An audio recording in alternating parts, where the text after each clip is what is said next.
dear listeners. 2 quick programming notes before we get started.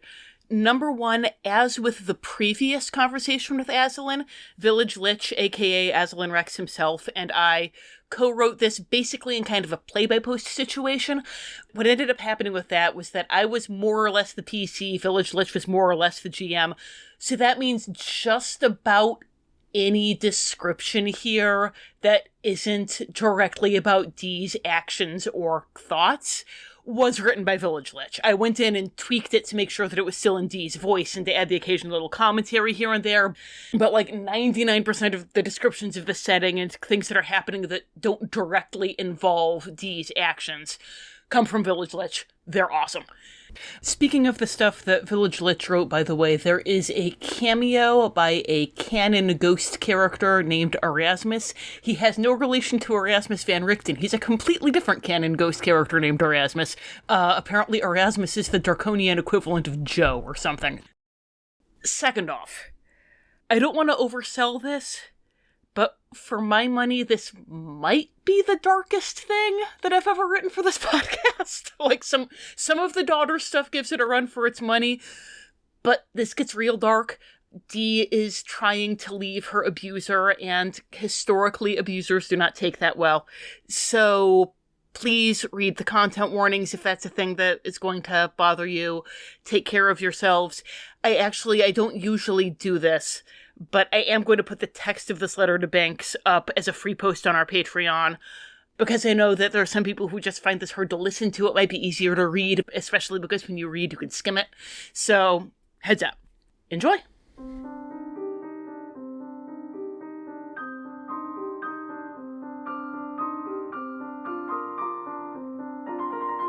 Dear Binx, it took me some time to answer Azalin's summons, not out of mulishness, but because I need to get my affairs in order. I know too much. It's a very real possibility that he would kill me rather than letting me go. And I could not help but notice that his last observation before summoning me was to note how mortal I am. I wanted to say my goodbyes, to apologize and tell Max he was right. But that posed a problem. If I sent the letters and then survived, I had no intention of telling Max he was right if I had to live with the results. But I could hardly give the letters to a courier with instructions to deliver them in a week if I failed to return for them either. Azalin had reached into our shared bag of holding and taken all of my missed talismans except the pyrite-plated skull that would take me to Darkon. I had no way of getting back to Golden City to retrieve the letters if I survived. Nor could I use a Darkonian courier, as it was quite possible that the moment I arrived in Darkon I would be torn apart by the undead. Finally, I sent them in a package to my neighbor Dottie, asking her to pass them along at the summer solstice.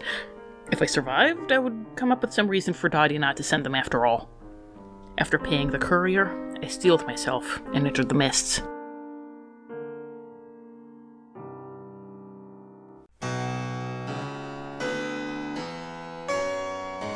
As the mists parted, I found myself standing on a worn cobblestone road cutting through a thick, deciduous forest, the tree's branches like fleshless fingers reaching out over the narrow path. A bone-white carriage affixed to a pair of skeletal horses awaited my arrival. Charming. It certainly fit with Azalin's aesthetic. A figure, obscured beneath the heavy folds of a dark cloak and mantle, was poised at the edge of the carriage seat. They did not acknowledge me as I approached, but the door of the carriage opened of its own accord, inviting me within. Well, I wasn't dead yet. That was good news. I nodded to the driver as I climbed inside. Thank you. A pair of glowing embers beneath the creature's shroud met my eyes. They returned my nod with a slight incline of their head, barely perceptible among the engulfing folds of their garments. I did not want to know what was under that cloak. Before I could even sit down, the carriage door slammed shut behind me and the horses took off, throwing me into the seat opposite the one I had intended to use in a most undignified sprawl. Though the interior was draped in black velvet and had luxuriously cushioned seats, the ride was far from comfortable. The driver seemed to hit every patch of uneven ground along the cobblestone road. After my 5th time being thrown against the side of the carriage hard enough to bruise, I suspected Azalin had instructed them to do just that. and the only sounds that accompanied my journey were the thundering of the carriage's passage over stone and the rattling and creaking of the horse's bones.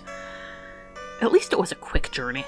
I found myself thinking wryly that the title of that tawdry novel series was correct. The dead travel fast. Within the hour, the carriage slowed as it approached the spires of Castle Avernus. Perched on a precipice of broken cliffsides high above the forest of shadows, Castle Avernus was an imposing sight, made even more so by the dark storm clouds gathering above its highest tower. I couldn't help shivering. Were the clouds a reflection of my patron's mood, or merely a coincidence? Well, from what I've gathered, Azalin himself rarely believes in coincidence, and even if he did not control the weather, he would likely be glad to claim credit for it. The carriage pulled into the castle's courtyard and came to a stop at the edge of the massive staircase that ascended to the castle's equally massive front doors. No life touched Castle Avernus. Not even a small patch of dried grass had managed to grow on the hard dirt that made up the courtyard, and not a single bird flew above its peaks. This was where Azalin chose to, well, not live. Reside? How did I convince myself to work for him for as long as I did? I couldn't help thinking of the witch hazel blossoms I had sent him at Yule. Stupid. They probably withered and died the moment they touched the air of this forsaken place. I should have left them on Papa's grave as I had originally intended. I should have done so many things. Gods. I did not want this desolate place to be the last thing I ever saw. Again, the carriage door opened of its own accord, and the driver turned to stare at me with burning red eyes. They pointed silently toward the doors, their meaning abundantly clear. I didn't thank them this time, not after that ride. Still, that would have been Azalin's idea, not their own, assuming they even had any will to form ideas, so I directed my glare at the castle rather than the carriage. Anger, I told myself as I climbed the stairs toward the door. Focus on the anger, and I won't have room to be afraid. As I reached the top of the stairs, the massive stone doors swung inward. Just beyond the doorway, a lanky ghost wearing servant's livery hovered above the floor. His posture was as perfectly straight as his mustache, and he obviously took pride in his work even after death. Perhaps I should have felt outraged that Azalin would not allow him his rest, but there was something charming about him. His manner gave me the sense that even had he not served a necromancer, he would not have allowed something as trivial as death to get between him and polishing the silver. He bowed formally and said in a cultured voice, "Welcome to Castle Avernus, Miss Danielle Denny. The master is expecting you." He escorted me into a massive circular room, conjoined with another circular room of the same size. It was like standing inside an enormous numeral 8. The floor was a polished marble, with an ornate crimson pattern interlaid over the skeletal white stone. At the center of each circle, a spiraling staircase ascended to the floor above. The floor itself was bare of any furnishing or decorations. Azalin likely considered such comforts or offers of hospitality to be beneath his royal notice. The sandstone walls, however, were practically covered in portraits. The rooms expanded to 2 levels, a balcony high above overlooking the floor I now stood on. The portraits, too, extended to the floor above. And I recognized the faces. Well, I recognized many of the faces. Some I did not know at all. The voluptuous woman with the tentacles of an octopus, the sneering, beady-eyed, red-haired man in the black cape and domino mask. Others I recognized only by reputation. Harkon Lucas grinning wolfishly from behind his monocle, Ivan Delisnia forced to share a frame with his cousin, Ivana Baritsi. But there were plenty whom I knew very, very well. I saw Jafar's twisted beard, Belos's antlered mask, Dr. Facilier with his cards spread out before him. I would have to look on the top floor to be certain, but it seemed that every single lord I had researched, and many others, had a portrait in Azalin's gallery. My curiosity overtook me so entirely that for a moment I forgot to be angry or afraid. I scanned the portraits, jerking my eyes away from Thanos's like a hand from a hot stove. I could feel panic clawing at my throat at the mere sight of his painted visage, and while under other circumstances I might have forced myself to stare at it until I got the fear under control, right now I had better things to do than look at his chin. I didn't know how the artist managed to fit it into the frame. But there. The portrait was of Haggard, not the Red Bull. My mouth twisted wryly as I reflected that I may have been standing in the only castle more cheerless than Haggard's.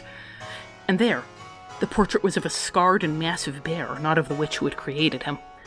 Both interesting pieces of information, to be sure, but there was something specific I was looking for. There.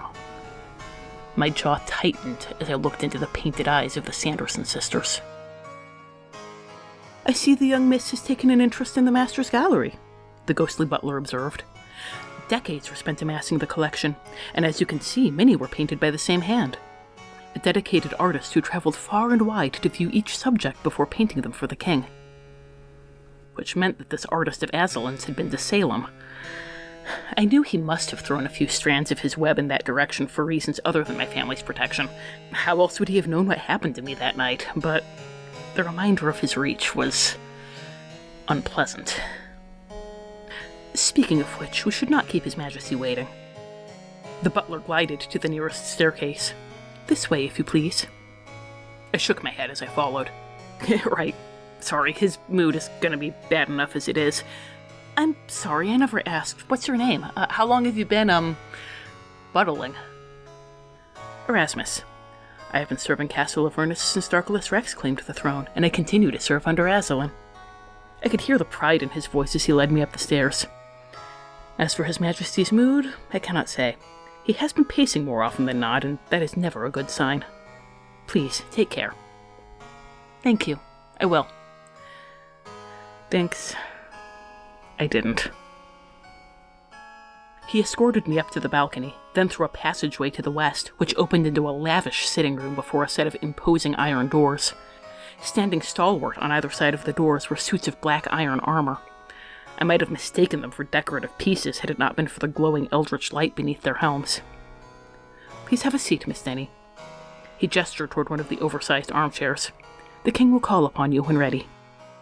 "Thank you, Erasmus." I sat purely to be polite. To Erasmus, Azalin could go jump in a lake. But as soon as the ghost left, I sprang to my feet and commenced some pacing of my own, muttering under my breath, practicing what I wanted to say, getting the things I would never say to his face out of my system. I paced, and stewed, and paced more, for at least an hour. Not surprising, Azalin could be even more petty than I could when he put his mind to it. Eventually, I walked off enough of my nervous energy. If Azalin was going to make me wait until the summer solstice, I might as well be comfortable. So I sat again, fidgeting. Well, it reached the point where I began to wonder if waiting until the summer solstice was an exaggeration.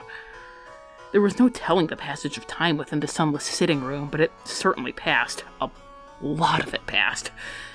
There was nothing for me to do but think and simmer in my own anxiety, and nothing to hear but the sound of my footfalls on the floor and the rustling of my clothing. My only company was the ominous presence of those still, silent suits of armor. After what I thought were about 3 hours, although how could I be sure, I made my first mistake. I started trying to get Azalin's attention. I know, Binx, I'm an idiot. But that cocktail of fear, anger, and boredom made me restless and combative, and besides, what did I have to lose? I was likely a dead woman anyway. It occurred to me that I could write messages in my journal. If he was occupied by some valid kingly business, he would never see them. But if he was sitting idle and had time to peruse my writings, all he had to do to stop them would be to open the throne room doors. I know. He also could have stopped them by turning me into a cockroach, then plucking off my legs, then killing and reanimating me so I spent eternity as a legless zombie cockroach. As I said, I was too agitated to think clearly. So I opened to a blank page and began to write. Well, you summoned me back 2 months ago and I made you wait. I suppose you intend to make me wait 2 months in return? I'm no artist, but I doodled a picture of Castle Avernus covered in summer flowers. Why not? I can see that I've come at a bad time, I wrote. Perhaps I should return home to await your pleasure, and you can let me know in which year you would like to see me? More doodles. More time. My anger was growing. You are being extremely rude, Jens said, and I believe my last official act as your little scholar will be to provide you with an etymology lesson. Rude comes from the Old Mordentish rud, meaning unlearned. It is, of course, part of a greater linguistic pattern connecting manners to learning and, by implication, class. I believe this is demonstrated most clearly through the very word manners, as the adjective mannered implies a behavior that is artificial and thus learned. A highly educated king behaving boorishly, from bovier, herdsman, implying low birth, flies in the face of all etymological sense, and I applaud you for your cleverness in so thoroughly confounding those who might wish to predict your behavior based upon your station. I almost added an axiom that my grandmère used to say in Desmoulins. One might have rank, but that hardly means they have class. But then I remembered how grandmère ended up, and why we left Desmoulins in the first place. That finally cooled me down enough to make me put the journal away. I waited for several more hours and was well on my way to a bored stupor when the iron doors swung open. Immediately, the boredom fled, replaced by a flood of nervous energy and a distinct sense of queasiness as I peered inside. The throne room was as imposing and oppressive as the rest of the castle, and was clearly designed to intimidate, to make all of us who entered feel small in the face of His Royal Highness. The path from the entrance to the throne must have been over 100 feet, ensuring a long, anxious passage for those of us he summoned. How many nervous subjects and supplicants had made the journey before me, their footsteps echoing beneath the vaulted ceiling as they passed walls flanked by statues of hooded figures holding aloft magical tomes, their feet passing over bone-white marble broken by burgundy veins in the shape of lightning bolts. At the far side of the room sat Azalin's massive sandstone throne, draped on either side with curtains black as midnight that stretched from the ceiling to the floor. Seated rigidly upon the throne was the man who had introduced himself to me 4 years ago as Yensid, and whom I now knew to be Azalin Rex. A thin, hawkish man in ornate crimson robes, with an iron crown atop his dark hair. He had set up the room to be intimidating, and it was working. Inside, I was quailing at the thought of making that long, silent journey to his throne. I closed my eyes for a moment and reminded myself of why I was here. He had all but made a gift of me to Thanos, and when I begged the protection he had promised me in exchange for my years of service, he had lied and lied and lied. He had no right to attempt to frighten me now. Fortified by this, I stalked into the throne room like an angry cat. That simile made me think of you, which gave me courage. Instead, I probably should have thought of the fact that you would have warned me to be careful. Azalin's gray eyes watched my progression, showing no sign of interest. When I reached the foot of his throne, I said, "There are 643 tiles in that waiting room. 14 are cracked, and 5 are loose. When you're looking for a new scholar, you may also want to seek out a stonemason." He didn't react. He simply stared at me, face devoid of emotion, and waited. I waited too. At first for him to respond, and then simply for him to start the conversation. He did neither. I looked him in the eye, and my voice was steady, but I couldn't stop my hands from plucking at my skirt. "Are you going to kill me? I know there's not much I can do about it if you are. Just, if that is how this conversation ends, I would like to know it going in." His eyes drifted down to my traitorously fidgeting hands with seemingly little interest, then returned to meet my gaze. "Should I?" His tone was no more concerned than that of a wealthy man mulling over the potential of loaning out a copper piece. I'm hardly impartial, of course, but no. There's no reason for it. I have no intention of breathing a word of your secrets or sharing your identity. To speak of you would involve thinking of you, which I fervently hope never to do again. Yet it is abundantly clear this is what you expect, or you would not speak to me thusly now. Your continued attempts at vexing me are rather boorish, mistiny, though a decidedly unique approach to stilling my hand. Oh gods. Oh gods, I had gotten his attention, and I had gotten under his skin, and I absolutely could not give in to the suicidal giggling fit trying to break out of me. I bit my cheek hard enough to draw blood. It wasn't intended to stop my mouth from twitching, but it killed the laughter. I suppose that this is because I no longer know what to expect from you. The man I thought I served would not have been so wasteful, but the man I thought I served was my patron. He was not my panderer, lending me out for others to use as they wished. You are reacting to your own misconceptions. Azalin's voice was stern. Put aside your impertinent emotions and consider the pieces on the board. Who are they? What do they have in common? What is your role in it? You make a regular habit of withholding information from me and then reprimand me for not knowing all that you do? I've only recently learned what my role is for you alone, never mind my place on some overall chessboard. I stopped. I've only recently learned what my role is for you alone. That role was finding pieces of his precious lamp, and I had been forced to tell Thanos as much, and yet you seem remarkably unconcerned that the Mad Titan knows what you're looking for. Azalin made a lazy gesture with one hand, urging me to continue. I stared off into the distance, following the trail of my thoughts. Looking at Azalin would only distract me. I was vaguely aware that my hands had stilled. I've learned what my role is because you have been so very, very forthcoming in this past year. I thought it was because after everything I endured for you with Thanos, I had finally earned your trust. Which turned out to be foolishness, because apparently you thought I was only saving my own skin, but then I pledged my fealty, and surely that was finally enough for you to let me into your confidence. Except, why would you do that? Whatever you may think, I resisted the Maw's interrogation for you, but what Thanos did should have convinced you to tell me less, not more. No matter how loyal I may have been. I shuddered. I was distantly aware that my eyes were stinging. I couldn't stop him. I couldn't stop him from plucking everything I knew from my mind like ripened fruit. You never would have been so profligate with your secrets after seeing how easily they could be torn from me. My gaze snapped back to Azalin. You weren't looking for Jafar's lamp. You don't care about Agrabah at all. You never did. Precisely.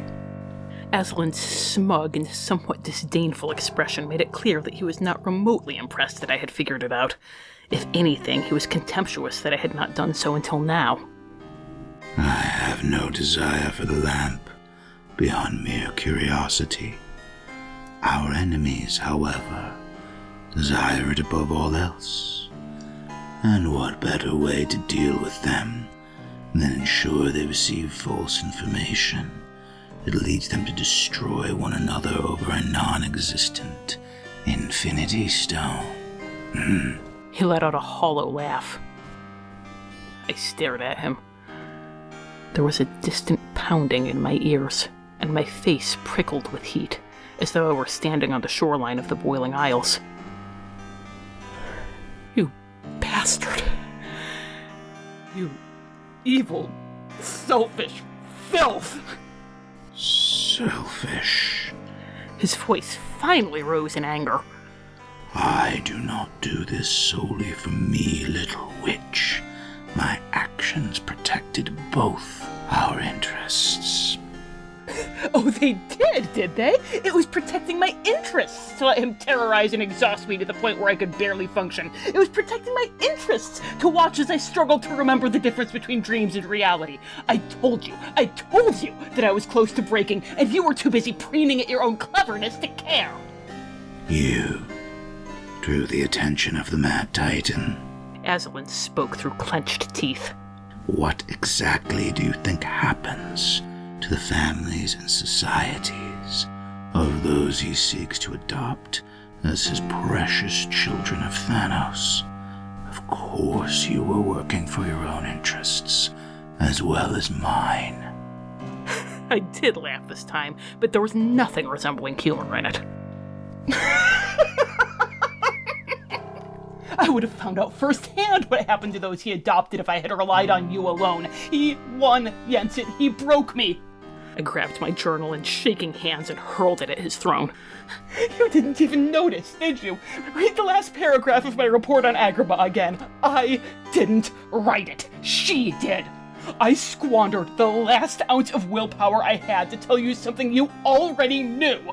And then she took over, and she sat and waited meekly for hours until someone came to kill us or take us back to Titan. The only reason I'm standing in your throne room instead of kneeling in his is because he sent the one agent I had befriended to retrieve me. You would have allowed him to take me right under your oversized nose. So I ask you again, how exactly were you protecting me? Enough. Although Azalin did not raise his voice, he spoke the single word with absolute authority. Therein lies the problem. Many far above you in power and station would never dare to stroll into my throne room 2 months later and request it, and not even offer a single bow of respect. He twisted his hand into a claw. He didn't need to speak a single word of power. I fell to my knees with such force that they stung against the marble floor. My head bent low in subjugation. My blood was still up, and I struggled against him, making choked sounds of rage and humiliation, but I couldn't stand. I couldn't even look up from the floor. Your pride will be your undoing, he continued. Pain now prickled through every fiber of my body.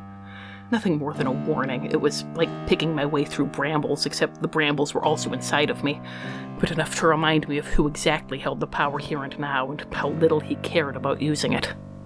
It should have been 23 years ago, but your dear brother saved you. All you had to do was keep your witless mouth shut. But you are physically incapable of such a simple feat. You would rather uselessly spit venom at a viper. I kept my word, Miss Dinny, and I will no longer tolerate your petty insults. The pain deepened ever so slightly, as if to amplify his point. Thicker brambles, harder to avoid. You were never in any real danger from Thanos. You are so foolish to believe I act in the linear. I had many contingencies in place. My people are everywhere, and I was personally monitoring the situation for that moment when you would break. My only failure in this was not taking your idiocy into account. Your pride kept you from coming here to ensure all traces of Thanos' influence were removed. If they had not been, the death of Salem would have been on your head. Throughout all of this, my struggles stilled, my temper crumbling before the realization that I had finally gone much, much too far. I had gotten away with taunting others who were nearly as powerful as he was, secure in the knowledge that I was under his protection. But there was no one to protect me from Azalin. What you need to know now, before I decide I will no longer wish to suffer through your abrasive tongue, is that you agreed to this. I would have looked up if I could have, but my head was locked in place. My hands, flat against the corpse-cold marble, tightened into fists. I agreed to write reports for you. This wasn't part of the pact. Unless you mean my oath, but I told you that I would not violate my principles for you, and Thanos violates all of them. Sir. Sir. No. There will be no more deference for your pride. You will address me as master. For a moment, I was sure that he had done something else to me, because a hole had opened under my heart, and I was falling. No. My fists clenched further, but now my voice was small. Please don't ask that of me, Your Majesty. Silence hung in the air for several long moments. I stared at the floor, desperately wishing I could look up to read his face. I almost dared to hope he was considering it. But that hope was shattered when he spoke again. Your continued insolence has made it necessary. I am not asking. I swallowed hard. Azalin's velvet-gloved fingers drummed against the arm of the throne. The proper response would be yes, Master. This wasn't happening. This could not be happening. Gods, just let me go back to 5 minutes ago. Yensid, please. Another pause, but the drumming of those spindly fingers continued. I am not inclined to waiting, servant. His words snuffed out any last flicker of hope. Not little servant, just servant. I swallowed again. I understand. Master. Good girl, he said derisively, and I didn't know which of us I hated more. Now let me explain this to you plainly. You agreed to this, and agreed that the only way to ensure Thanos did not learn of it was to remove that knowledge from your mind. Knowledge I can restore to you now. I blinked, pulled from my despair for one blessed instant by utter bewilderment. What? He did not bother explaining. He simply delved into my mind. He was in my head. Oh gods, no, this wasn't Darkon at all, this was Titan. Oh gods, it wasn't Azalin in my head, it was him. Help me, Yensid, help me, please! And suddenly, I was back in that foggy glade of Darkon's Mistlands, surrounded by a horde of zombies. Thank you. I suppose... I looked straight into the eyes of the soul zombie in the horde that was speaking to me. A ravaged husk of a man who had either died being torn apart by wild beasts, or else had not been well protected from scavengers after death. And, although I was still smiling, my tone was serious. I suppose I shall have to trust you then. There have been many stories of my person. Some may even contain the truth. But know this, little scholar. I have never once broken my word. Trust in that. Though there was still doubt in my mind, in my heart I wanted to believe him. The conversation was coming to an end, and I expected the zombies to move away, but Yensid continued to speak through that one ravaged zombie. Now that the matter of your pact is settled, there is another matter we must discuss. The real reason why I insisted we meet in person. The zombie vaguely gestured at his decaying corpse. In a manner of speaking. I let out a nervous laugh. Was Yensid trying to make a joke? That was not something I was prepared for, and it took me a moment to process what he had just said. Of course he had some reason for meeting other than my family's protection, probably involving those mysterious goals of his. Oh? His tone was that of someone relating a particularly interesting theoretical study, as he said. For some time, I have suspected that Thanos did more than simply instruct them all to scar your flesh. I was unable to contain the shudder that coursed through my body at the sound of his name, and I had to close my eyes and take in a few deep breaths in order to calm myself. I admit, it did not work as well as I'd hoped, but it did allow me to respond without my voice shaking. Much. What did he do? The runes carved into your flesh that you dramatically exposed to me earlier empower compulsion Thanos placed in your mind. It was not comforting to hear this through the zombie's monotone rasping in the middle of the darkening woods. I could hear my own heartbeats hammering in my ears as he continued.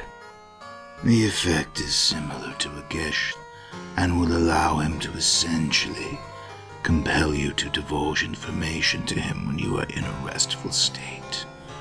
Though his methods were brutish and clumsy, it also ensures you will have no knowledge of when this happens. He told me this without any signs of concern. It was infuriating. What? My heart was rabbiting in my chest, and my unneeded habitual breath came in short gasps as I unconsciously clenched at the front of my bodice directly above the scars. In that moment, if I could have flayed my own skin from my body, I would have. And you brought me here so you could remove them, right? A sickening feeling, one that had nothing to do with the ripe smell of decay emanating from the zombies surrounding me, was growing in the pit of my stomach. Even as I asked that question, I knew it wasn't his intention. I hoped I was wrong. I could. Yensid began, but I interrupted him in my panic. But you won't? Really? After all we just talked about, wouldn't that be exactly what you just promised to protect me? Calm yourself, Miss Denny, and listen. That same savage zombie held up one hand, and they all spoke as one again. I glowered at him, folding my arms across my chest, and waited. I did just say I needed to trust him, and, as difficult as he could be, I doubted he would break his word so quickly. Still, it was hard to remain calm. My torment on Titan had not just been in my body, but my mind and my soul. To know that Thanos could reach into my head and control me like a puppet? That was the manifestation of my worst fears, to lose my own autonomy, to be truly helpless. Thanos is obsessed with collecting his Infinity Stones.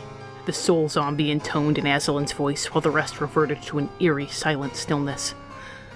I doubted I would ever become accustomed to conversing in such a manner, even if Azalin were to speak to me through a horde of zombies on a daily basis. Gods forbid. He uses his adopted children of Thanos to scour for them through these misty realms. Your rather stubborn intellect has attracted his notice, and I have no doubt he plans to add you to his little dysfunctional family. Oh, gods. My heart was beating so hard now that my fractured skull was pounding in time with it. I was going to be sick.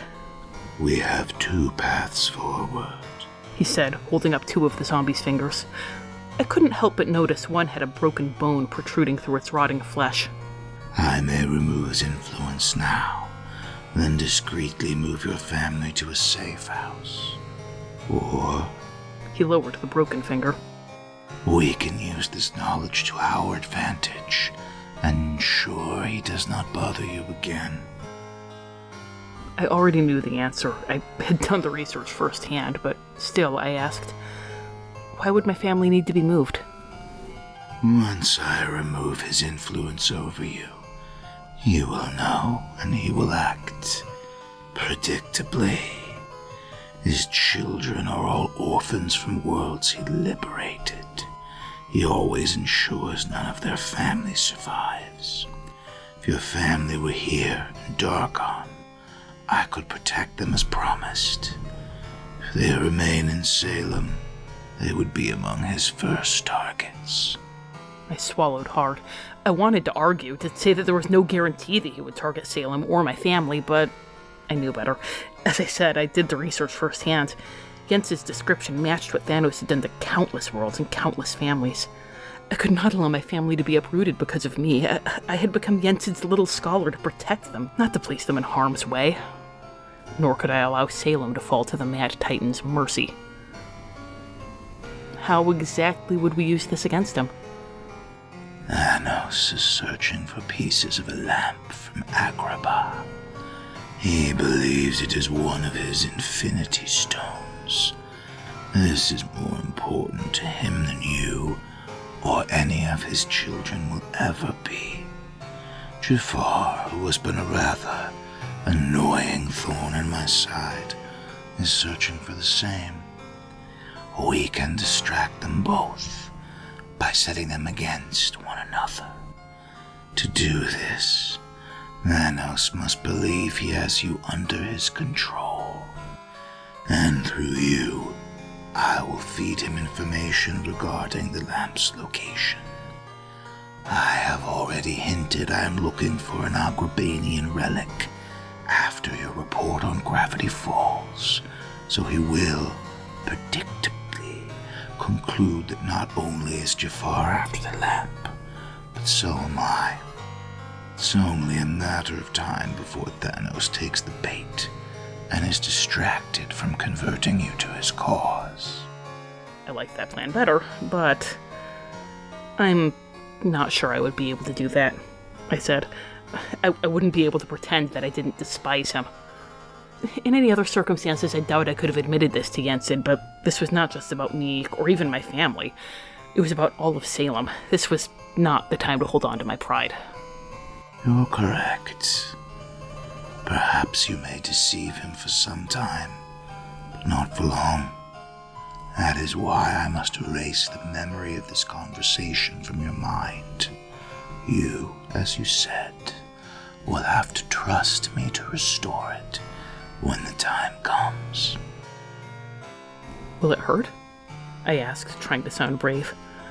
I had endured the pain that Thanos had inflicted upon me, but I was not sure if I could endure it again. No. My methods are not Thanos. You will feel nothing. I looked down, balled my hands into fists, then let them go. And this will ensure my family is safe. Yes. We'll keep him sufficiently distracted. And all I'll be doing is acting as his spy, reporting my findings for you to him? Yes. I shuddered again, but I knew what Jens had said was true. This was the best way I could protect my family and all of Salem. I stood tall and, resolute, said, "All right, do it," before I could lose my nerve. This will only take a moment, Jens had said through the savaged zombie, lifting its hand to my eye level.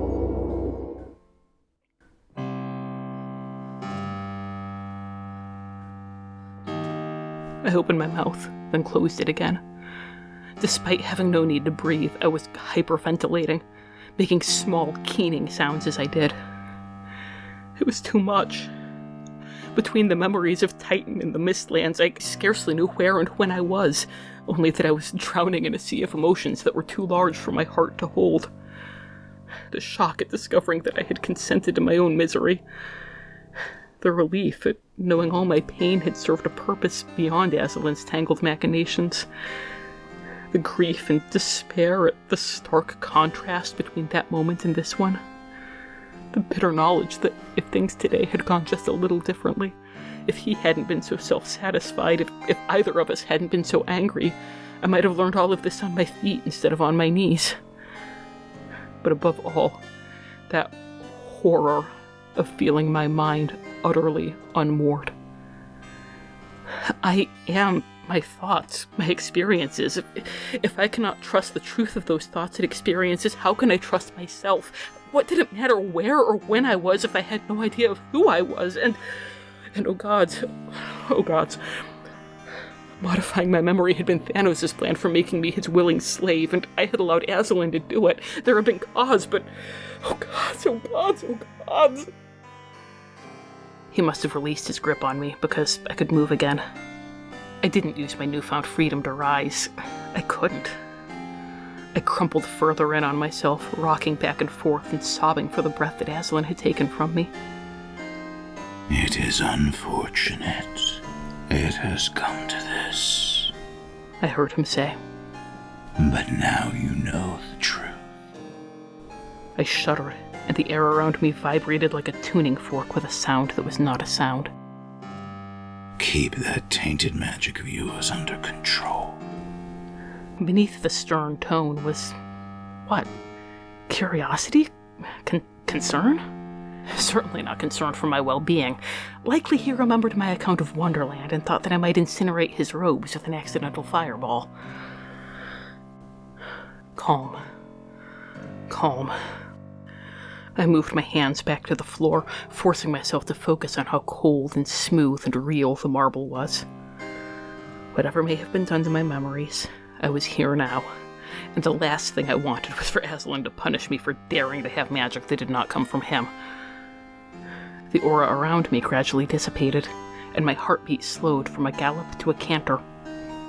You have the facts, and now must make a decision. You came here for a purpose other than berating me. I had to take several more moments to ground myself in the here and now, and to bring myself to the point where I could unfold from the heap I had collapsed into.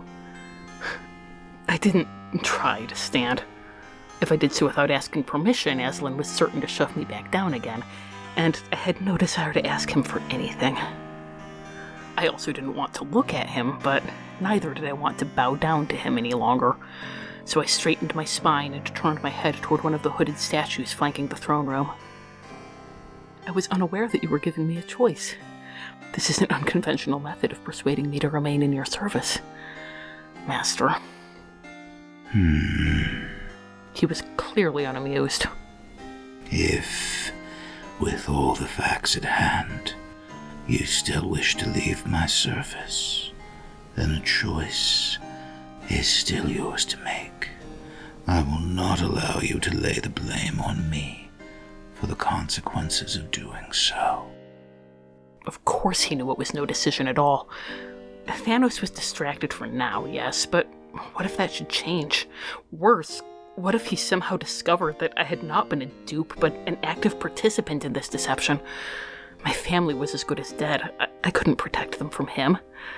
I had entered Azalin's service to keep my family safe from threats like the Sanderson sisters, and in so doing, I had put them directly in the path of someone more dangerous than those three could ever dream of being. Everyone I loved would die, along with half of Salem, because I had been foolish enough to make this devil's bargain.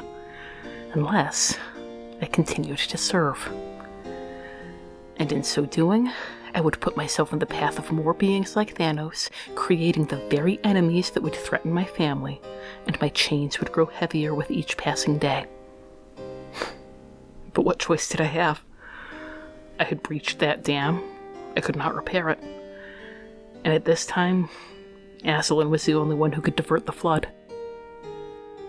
As loath as I was to ask Azalin for anything, I did not want to say my piece from the floor.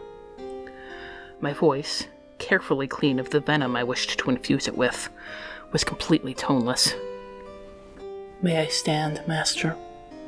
Please? There was a long pause. Doubtless he was enjoying making me wait again, and I was glad I could not see his smirk. You may rise, he said at last. The smirk was not evident in his voice. If anything, he sounded tired. I gained my feet with some difficulty. My knees were still shaky, and my back felt stiff.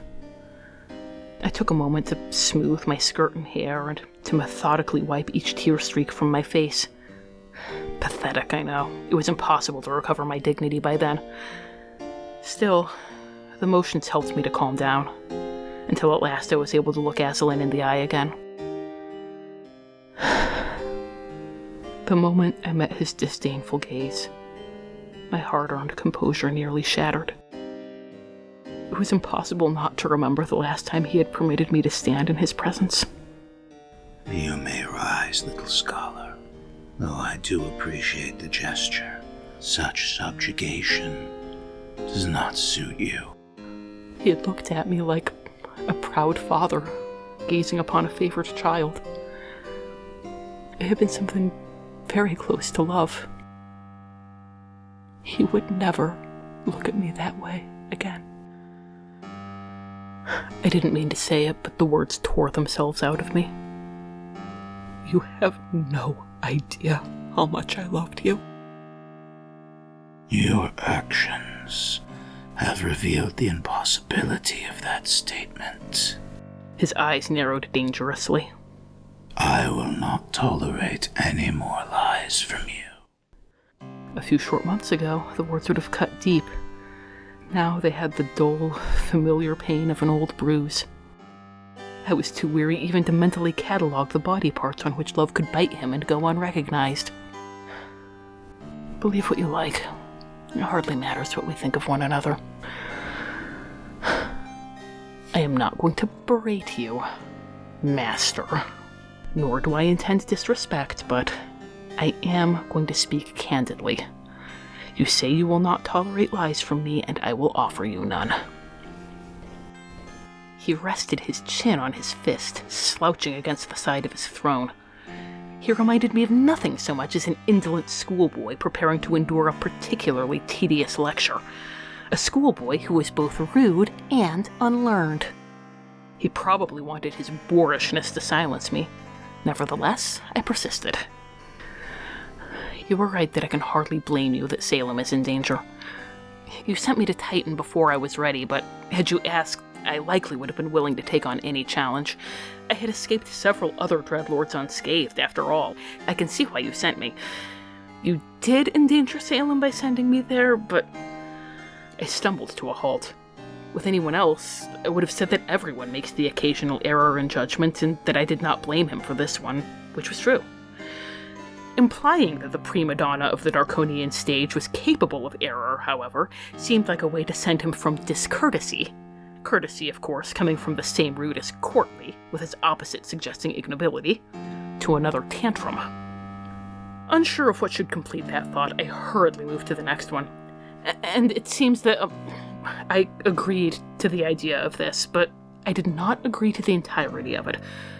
For one, you never told me that I was going to be an unwitting party to genocide. I knew I would be distracting Thanos from Salem.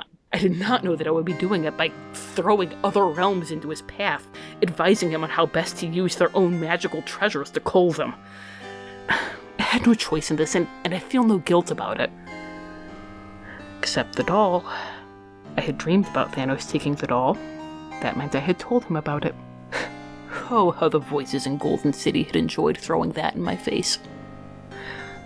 I shook that off and continued. My mind was a blade he wielded, and I was no more culpable than such a blade would be, but you put that blade into his hand without a second thought. You let him use me. Their blood is on both your hands. I shrugged again. Perhaps I would have sacrificed them for Salem anyway. I like to think that I would not have, but I suppose we shall never know. I'm not surprised that this would not trouble you. It clearly did not, as he was still slouching in unmannered boredom. But you also never told me what he would do to me, and I thought that would. Perhaps you did not know how rapidly I would deteriorate, or perhaps, having gone for so long without the need for sleep, you've forgotten how devastating nightmares can be. But you watched me crumbling before your eyes, and you did not alter your plan. I prayed for death against Master. I would force myself to remain awake as long as I could, but sleep will have its way, and the only way to escape it is at the point of a knife. And then, when I no longer needed sleep, she would take me, and I live by my mind. It was unspeakable horror knowing that I was losing it. You could have sent me to Agrabah earlier when you saw how I was suffering.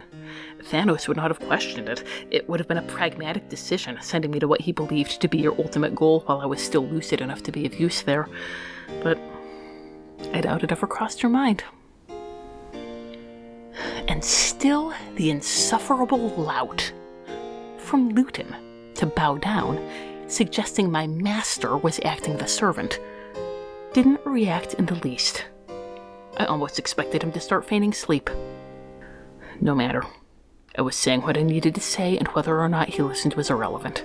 I squared my shoulders. I swore that so long as you protected my family, shielded them from your wrath, and did not ask me to betray my principles, I would serve you with absolute loyalty, even unto death. I stand by that vow. But know this. I am doing it for them, not for you. I will never forgive you. He straightened. I had finally gotten his attention, perhaps because I had finished. Excellent, he replied with a bitter grin. Nothing has changed then, except perhaps you have finally learned something. Forgiveness is a weakness. No. He held up one hand, apparently laboring under the misconception that I had anything else to say to him. You will be silent. I could explain to you my reasonings, but I see now it would be pointless. You're stubborn and have already decided exactly why things fell into place the way they did. It is, after all, an easy thing to decide what should have been after one has been through it, so to speak. I believe that was the closest he would ever come to admitting that he hadn't known how bad it would be.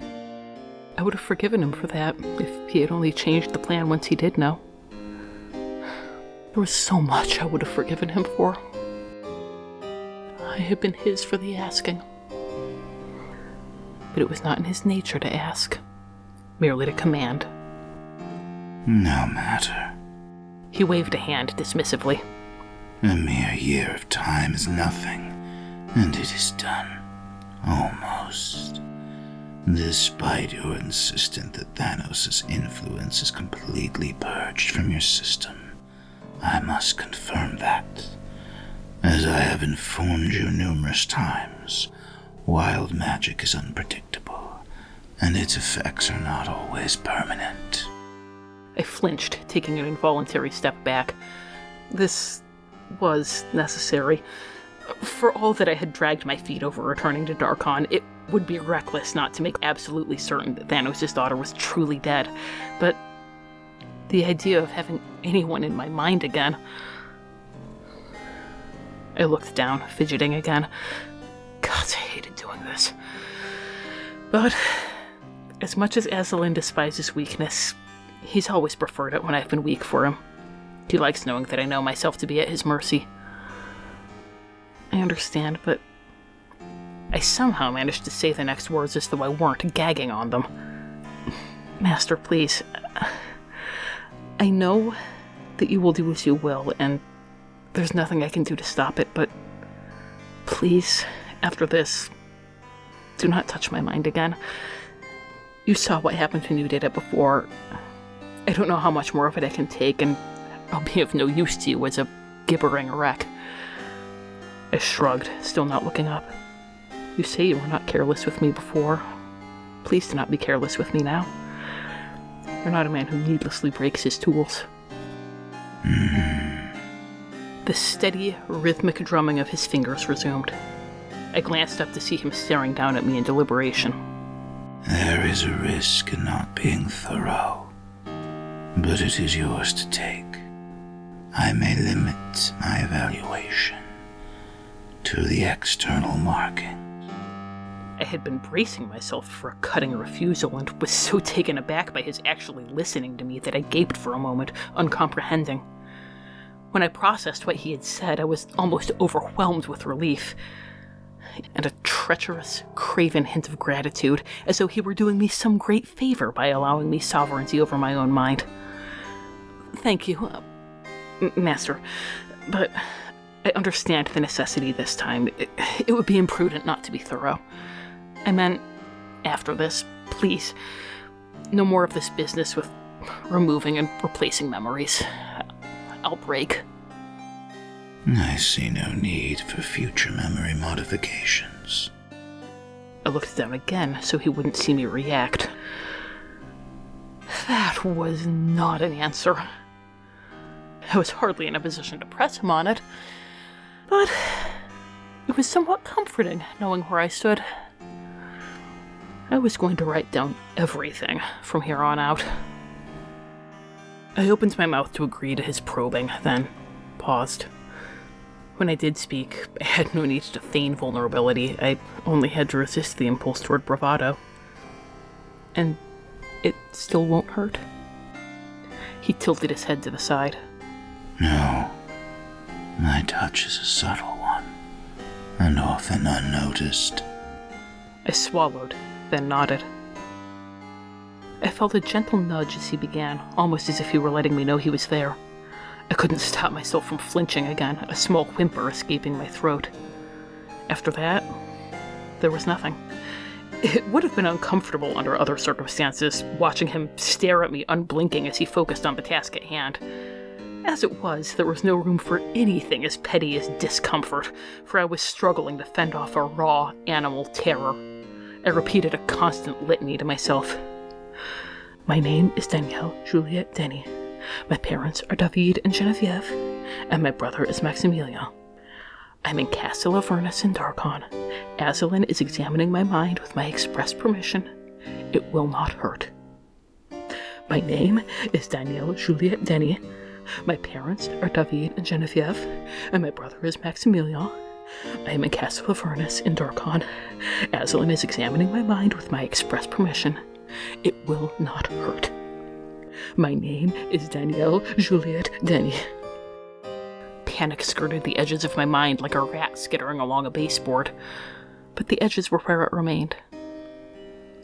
As he withdrew, there was a feeling of relief, as though he had been applying a mild pressure that I had not been aware of until it lifted.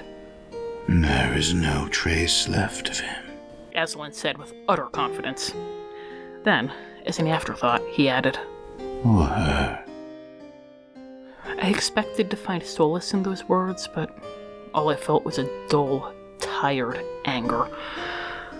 Of course they were gone. I had known that they were gone, and I had told him that they were gone, and he hadn't listened to me, just as he hadn't listened when I'd begged his help. I suppose I should simply be glad that he didn't think to pretend they were still there so he could claim the accomplishment of purging them and leave me wretchedly grateful. Well, I was grateful for one thing. It is difficult to pretend at something and not begin to believe it. For a moment, pleading prettily for his favor, I had almost felt affection for him again. I tried to keep my face and voice neutral as I bowed my head in what I hoped he took for gratitude rather than simple acknowledgement, but I couldn't do it. My voice was thick with loathing. Thank you, Master. Azalin acknowledged me with a single raised eyebrow. Whatever objection he might have had to my obviously false gratitude, it went unsaid. He probably wanted this audience to be over as badly as I did. You will be needing this. A translucent skeletal hand picked up my journal from the foot of his throne. It felt like an entire lifetime had passed since I had hurled it at him, and he had still been yensid. The hand floated across the room and presented it to me in what seemed like a pointedly polite manner. You will find the proper talismans in your bag of holding. You are dismissed. I suspected that I was seeing the kind of perfect controlled civility that just barely covered a maelstrom, and I wanted to be out of the throne room before it broke. I had no idea what the proper etiquette was for leaving his presence, but I would rather chew a mouthful of broken glass than call him master again. I settled for a deep curtsy, then left as quickly as I could. My footsteps went faster and faster as I went through the waiting room, down the stairs, past the countless portraits, until I was running. When at last I emerged from Azalin's castle-sized tomb under rain-soaked steps and air that was heavy with a second oncoming storm, I half expected that the carriage would be gone. I had certainly made him angry enough for him to withdraw the use of his resources. One of his resources, however, was my time, and I would have squandered quite a bit of it walking from Avernus to the border. The carriage and its silent driver awaited me. I managed to settle myself in one of the cushioned seats before burying my face in my arms and screaming, and screaming, and screaming. But my Millennium City self was wrong about one thing, and one thing only. I did, eventually, stop screaming.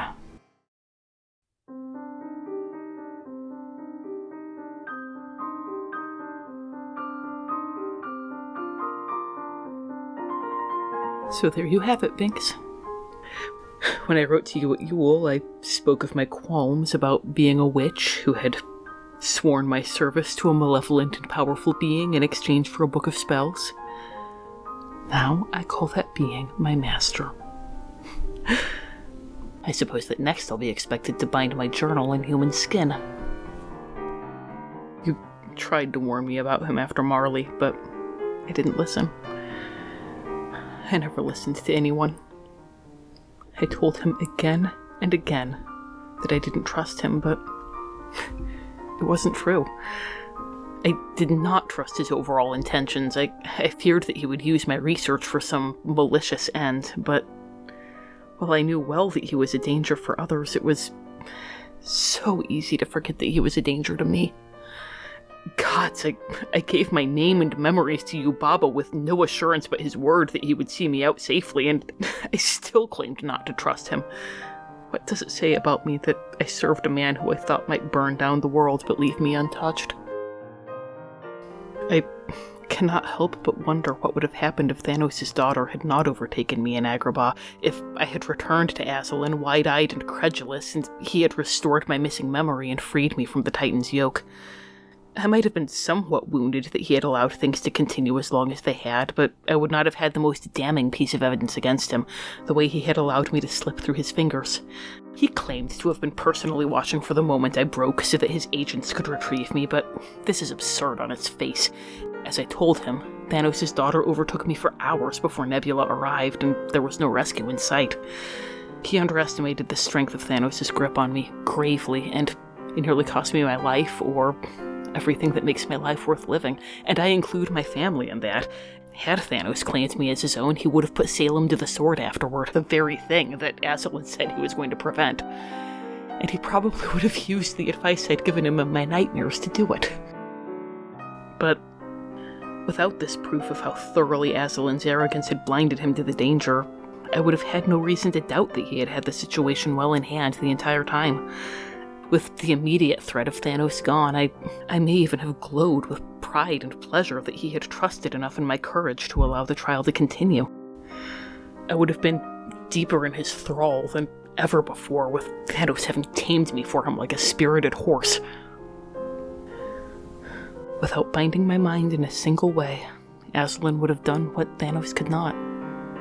He would have made me his daughter. And in truth, that same craven part of me wishes it had been so.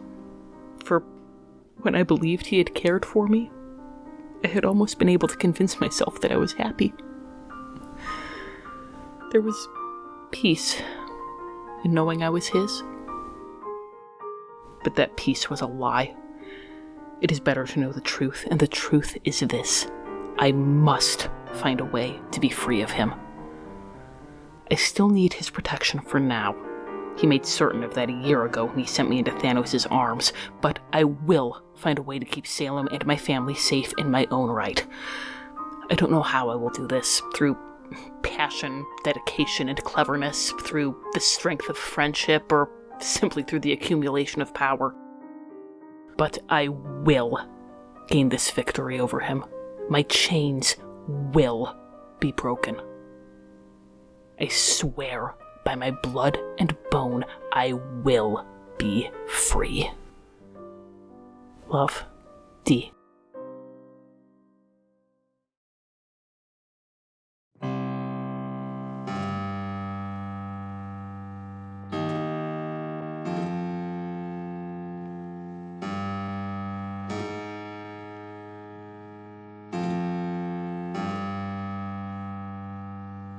I've studied his ghost's prophecy and memorized every word. I have conducted thorough divinations. There is no other who will discover what I seek. It must be Danielle. I dare not interfere more than I already have. Vast experiences have proven such efforts to be folly. She must remain under my employ, or all my efforts have been for naught. Danielle has proven she is no different from the countless grifters who have sought my tutelage. She seeks my power for her own means, and has attempted to manipulate me into believing she cared for my person. It is now transparent. She has only ever seen me as a source of protection and the means to overcome her many failings. Through her own biased and egotistical viewpoint, she has labeled me as evil, selfish filth. Very well. I shall coddle her no longer, and she shall learn exactly what it means to serve the Aslan of Darkon. It's a pity that Danielle's role is indispensable. Otherwise, I would ensure she faced justice for her constant insolence toward my person and her emotional deceptions. I would simply remove any knowledge of me and her precious family from her mind, and strip her of the powers I gifted her, and release her from my care.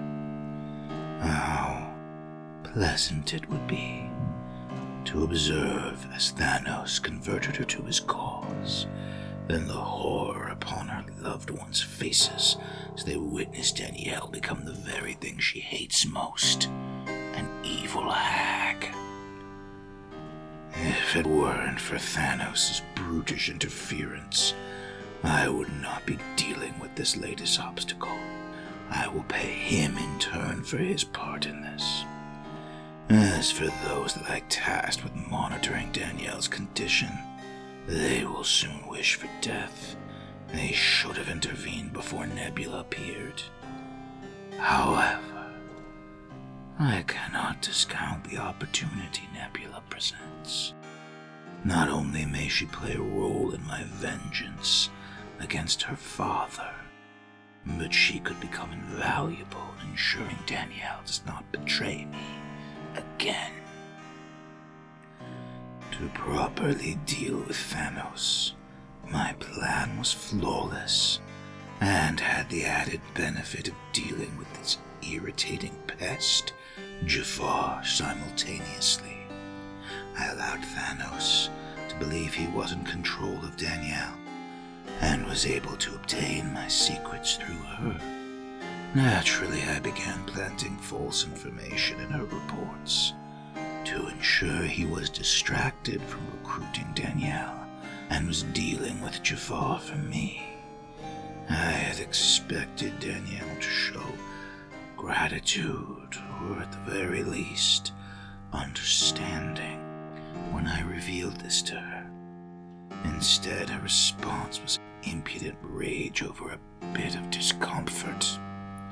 Danielle's belligerence and priggishness forced my hand. I had no other choice. I could not let her leave my surface before the prophecy was fulfilled. I planted a false memory in her mind. She now believes she agreed to be under Thanos' control, so I could feed him false information related to his non-existent Infinity Stones. She also believes that she allowed me to remove her memory of that duplicity from her mind, for she could not fool Thanos otherwise. This still did not lessen her contempt toward me, but it had the desired effect. She will continue her work. Insufferable that it has come to this. My word is law. It is the essence of my very being. Danielle gave me no other choice. She refuses to acknowledge that the temporary pain she endured prevented the permanent suffering Thanos would have inflicted upon her. I had done nothing. She is too focused on the present to recognize what we have accomplished for future endeavors. Perhaps in time she will come around and realize there was no other way. And what are a few false memories compared to a life? It was the only way.